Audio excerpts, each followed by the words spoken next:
Have you ever felt that your connection to the world goes beyond the visible? Have you sensed that emotions, spaces, or even people speak to you in ways that others don't seem to notice? Maybe, deep inside, you've always known that you're not here just to observe, but to transform, accompany, and heal. This video didn't come to you by chance. There's a reason why you're here. Now, in the invisible threads of the universe, some souls are called to fulfill a greater mission.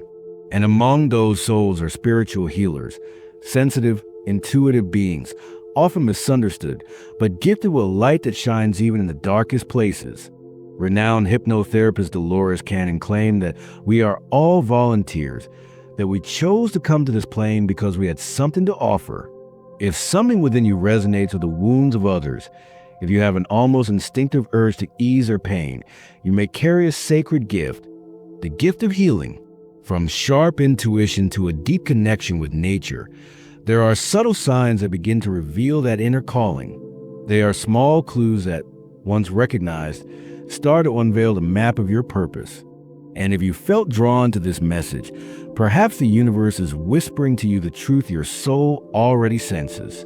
Throughout this video, we'll explore 10 signs that could confirm you've been blessed with the gift of healing. Imagine for a moment that life is like a sacred game, not designed to punish you, but to sculpt your soul. Every challenge you face, no matter how painful or confusing it may have been, is not a fall, but a rise.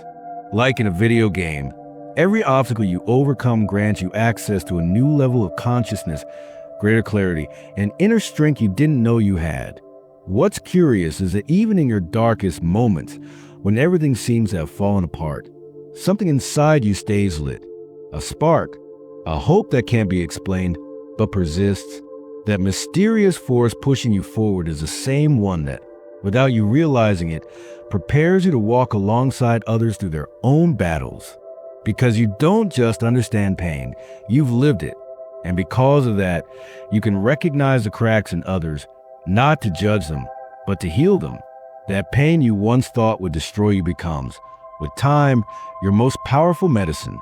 It is the secret language through which you connect with wounded souls. And when the weight feels too heavy, remember, you don't have to carry it all alone.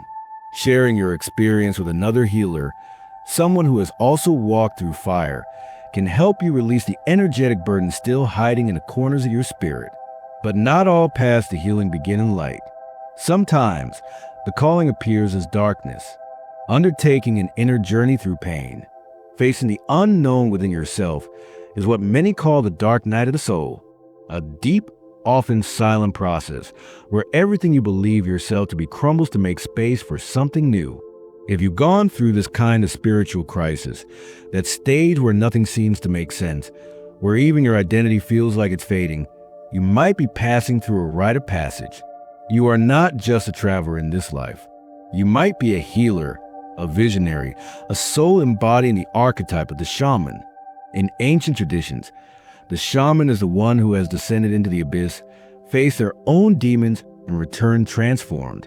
The path of the shaman is not theoretical, it is visceral. It's a dance with the forces of life and death, with the deepest fears, and with truths that only reveal themselves in darkness. Trauma, as devastating as it may be, can open portals. It may temporarily disconnect us from the physical body, yes, but it can also expand our consciousness and open us to invisible realities. It's as if the boundaries of the self dissolve, allowing us to access more subtle dimensions of existence. Those who have had near-death experiences, for example, often return with an expanded perception, as if they had touched something eternal. Have you noticed that crowded places, noise, or constant movement leave you drained, like you're absorbing more than you can handle? If so, you're not alone. Many spiritual healers experience this naturally because they don't function like everyone else. You don't just exist in a space, you deeply perceive it. Being in a place filled with dense or confusing energy, like a shopping mall, subway station, or even an emotionally charged family gathering, can feel like all the surrounding emotions stick to you. It's as if you're an energetic sponge that, without meaning to, begins to absorb sadness, anxiety, frustration, or even euphoria.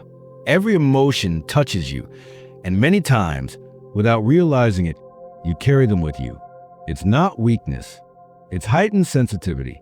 It's one of your greatest gifts, even if it sometimes feels like a burden. That ability to perceive what others barely notice is what allows you to read souls, interpret gestures, and sense vibrations.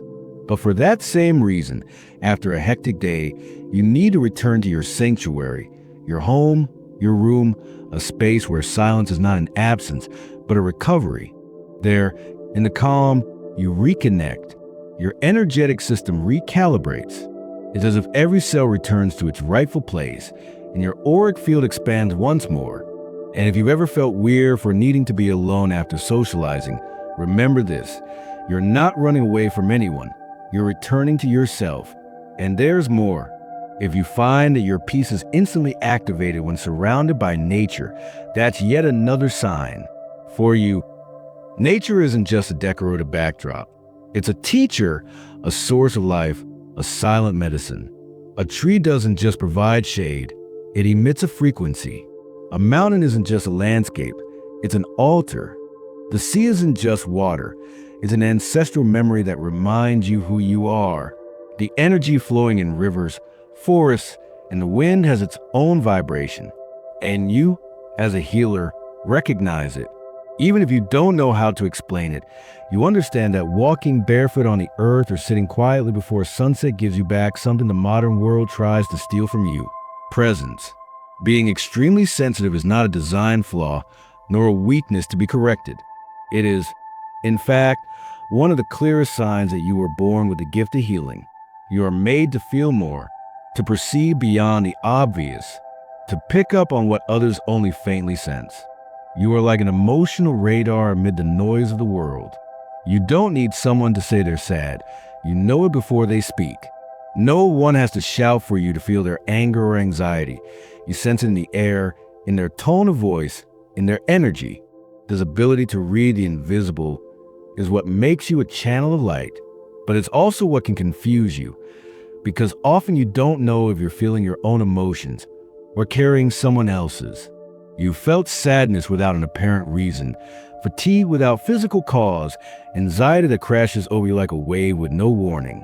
And that happens because you are open, because your heart doesn't have the filters that others have. In the spiritual world, this trait is known as being an empath. An empath not only feels their own emotions, but also those of others. And even more, they may physically or emotionally experience another person's pain, as if it were their own. This can be overwhelming, but it is also a sacred tool. Your empathy allows you to see strength where others only see weakness, to say the right word when someone can no longer stand, to embrace with a look, to heal with your presence. That said, this gift requires wisdom, because if you don't learn to distinguish what belongs to you from what doesn't, you could end up drained, emotionally overwhelmed, or feeling like you're carrying a weight you can't explain. That's why it's so important to learn to set energetic boundaries, not to shut yourself off from the world, but to avoid dissolving into it. You're not here to save everyone. You're here to remind them with your light that they can save themselves. And that light you radiate doesn't just come from your words. It's something more subtle, something that can't be seen, but can be felt. Being near you soothes, clarifies, relieves. After spending just a few minutes with you, many people feel something inside them loosen. They can breathe. The burden they carry doesn't hurt as much. And that's because your energy transforms. Sometimes you don't even realize it, but when you enter a room, the atmosphere shifts. It's as if you bring a lit torch into the darkness. That's why people feel safe around you, why they open up, tell you things they've told no one else, seek your advice, your embrace, your gaze. What you call being positive is, in truth, a high vibration, a frequency that heals without you needing to say a word. There's another sign that few understand, but which for spiritual healers is an open door each night: dreams. Being a vivid dreamer is not just a curious trait.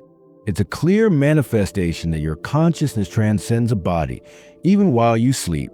While many see dreaming as rest, you experience it as a journey, A voyage through impossible landscapes, coded messages, encounters with those who have passed, and moments that, although unreal, leave you with such a vivid sensation that it feels like you've just returned from another world.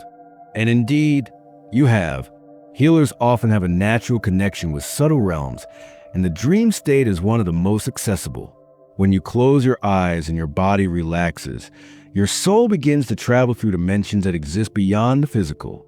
These dimensions, known as astral planes, are like an in-between land, straddling the spiritual and the earthly, where energy is malleable and time is fluid. If you encounter deceased loved ones in your dreams, receive messages that later come true, or woken up with sensations, answers, or emotions you can't explain, then you're accessing something deeper. You are a spiritual traveler. Your dreams are not random. They are lessons, healing, and guidance. Sometimes, they carry messages not only for you but for others around you. Other times, they are spiritual training, where you learn without remembering, yet awaken with an unshakable certainty. And if you felt that while the world sleeps, you have stories that can't quite be explained, take it as a sign. Your soul is remembering its ability to heal on other planes. It is learning how to bring back information, to integrate into your daily life what can only be understood in the invisible. That's why you must not underestimate your dreams. Keep a journal. Write down the symbols, the names, the emotions, because they're, in that enigmatic language, are messages from the soul. And you, as a healer, have the gift to decipher them. There's one sign that strongly resonates in the hearts of those born to heal: the deep, uncontrollable urge to help.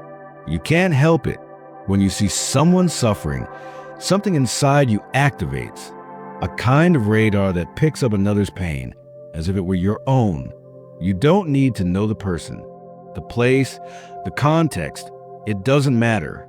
If someone near you is hurting, your soul feels it and responds. This desire to ease, to comfort, to support those who are falling is noble. It's a sign of your natural compassion, of the light that vibrates within you. But it can also become a trap if you don't learn to channel it wisely, because the healer, by instinct, tend to put others before themselves, to forget their own needs in order to care for those they love, to wear themselves out trying to save those who aren't ready to be saved. And over time, that not only drains your energy, it can fracture your soul. Many healers end up trapped in unbalanced relationships where they give more than they receive, where they love from a place of sacrifice instead of fullness. Not because they don't know how to love, but because they haven't yet learned how to protect themselves. Helping doesn't mean carrying. Supporting isn't the same as absorbing. Loving doesn't mean losing yourself in someone else. That's why it's essential to learn to recognize your boundaries, to remember that you too need care, rest, nurturing, that healing the world does not require you to destroy yourself in the process. Your energy is sacred. It is not infinite. And the more you care for it, the more powerful it becomes. Have you ever had strangers open up to you without being asked? Do they tell you personal things, as if you were an invisible confessor? That's no coincidence. It's your energy field. People feel your peace, your safe presence. They feel they can be vulnerable with you without being judged. And they are, because in you, they recognize something they don't even know they're searching for: refuge. But that refuge also needs protection. Setting boundaries is not rejecting anyone. It is honoring your space, your well-being, your light. It is understanding that you cannot be everyone's anchor without first being your own center. Remember this: you are not less of a healer for saying no. You are not less generous for putting yourself first.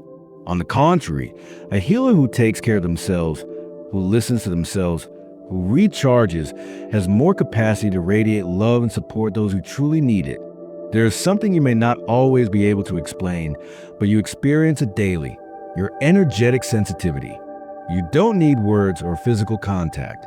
It's enough to walk into a room to know whether something feels right or not.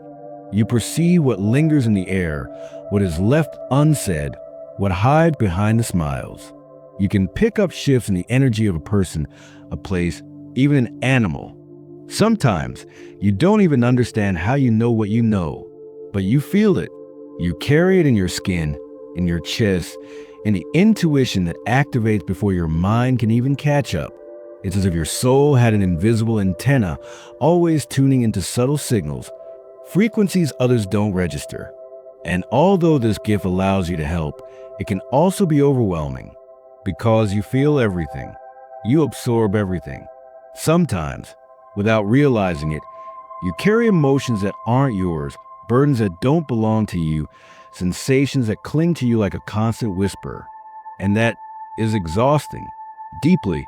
That's why healers often need a lot of time alone. Not out of isolation, not to run away, but out of vital necessity. And even if you often feel different, misunderstood, like you're walking against the current of the world, you must know this: you are not alone. There are more like you. Silent healers, sensitive souls who came to this plane with mission to support, to remember, to illuminate. You don't need to shout to transform. You don't need applause or recognition. Your mere presence, your subtle energy, your compassionate gaze are already doing the work. While others seek to shine from the ego, you shine from the soul. While the world stirs, you sow calm. Now you know. If these words resonated with you, if you saw yourself reflected in every experience, every sign, every described sensitivity, it was no coincidence. This message is a mirror, a soft but firm confirmation of what your soul has always known. You were called, not to fit in, but to elevate, not to follow the noise, but to be light within it. Being a spiritual healer is not a profession nor a label. It's a way of existing. It's a way of seeing the world with deep compassion, of feeling beyond the physical, of offering your energy as a bridge between the visible and the invisible. Maybe you're still learning to hold your light. Maybe you're rebuilding yourself after having given too much. Maybe you're just now remembering who you are. And all of that is okay, because healing is also a journey back to yourself. You are not here by mistake. You are here to awaken sleeping memories, to guide by example, to touch souls without touching them, to be a beacon in a world searching for meaning. And though the healer's path can sometimes feel lonely, it is never empty. There will always be others like you, other luminous souls walking quietly, recognizing each other through glances, vibrations, and subtle encounters. And when those souls meet, something ignites, something changes. So if you felt that spark within you, if you recognize that you are part of this lineage of awakened souls, nurture it, embrace it. Leave me a comment if this message spoke directly to your heart. Subscribe if you feel this space resonates with your energy, and activate the bell so we can continue walking together on this cosmic journey of awakening and healing. Thank you for being here.